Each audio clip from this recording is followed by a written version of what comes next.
और खबरों को जानेंगे विस्तार से, लेकिन उससे पहले आपको सीधे लिए चलते हैं लखनऊ, जहां पर सीएम योगी एक कार्यक्रम में शिरकत कर रहे हैं। तस्वीरें आपको दिखा रहे हैं। लखनऊ में आयोजित किया गया है ये कार्यक्रम, जिसमें सीएम योगी आदित्यनाथ का संबोधन आपको अभी सुनाएंगे। गुरु गोरख हमने देखा कि लोग इस कैंप के लिए काफी प्रोत्साहित थे और बढ़ चढ़ के अपना इलाज करवाने आए थे। हम आगे भी चाहेंगे कि एनएमओ इस तरह के कैंप करवाता रहे और हम इसका हिस्सा बने। धन्यवाद।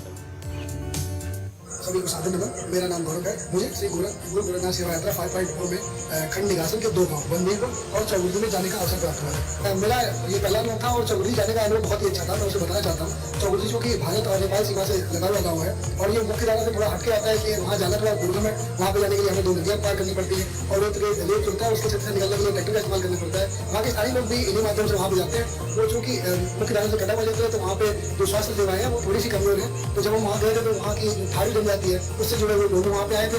हम हालांकि उनकी भाषा नहीं समझ पा रहे थे, लेकिन वहाँ के स्थानीय सहयोगियों की मदद से हमने उनकी भाषा भी समझी और उन्हें सुचारू रूप से जो पूरा सहयोग था वो दिया, दवाइयाँ दी और लोगों ने वहाँ खूब फायदा उठाया।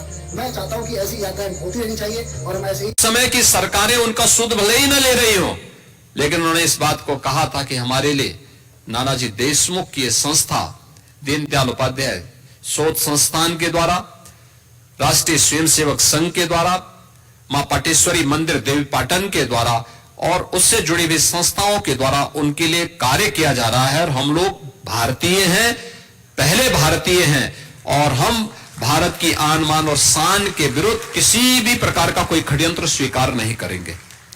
ये बातें उनके मन में तब थी और 2007-8 के बाद से लेकर के तब भी 10 वर्ष लगे उन तक सुविधाएं पहुंचने के लिए।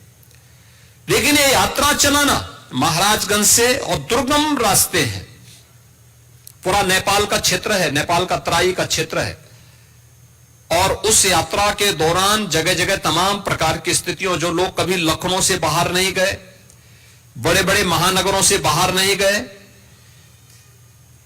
वहां पर जाकर के रात्रि निवास करना, उन लोगों को देखना, उसका डाटा तैयार करना, उनको दवा की व्यवस्था कराना। और यह कार्यक्रम अनवरत तब भी चलता रहा जब वैश्विक महामारी कोरोना 19 ने पूरी दुनिया को अपनी चपेट में लिया था। तब भी ये यात्रा अनवरत रूप से इस क्षेत्र में चलती रही और स्वास्थ्य के प्रति जागरूकता पैदा करती रही।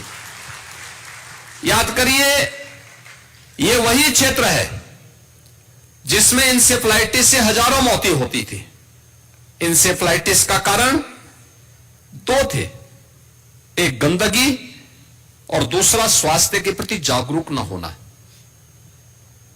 यात्रा ने स्वास्थ्य के प्रति जागरूक उन्हें बनाया कि भाई एक तो साफ और सुथरा वातावरण रखो, साफ सफाई रखो, स्नान करो,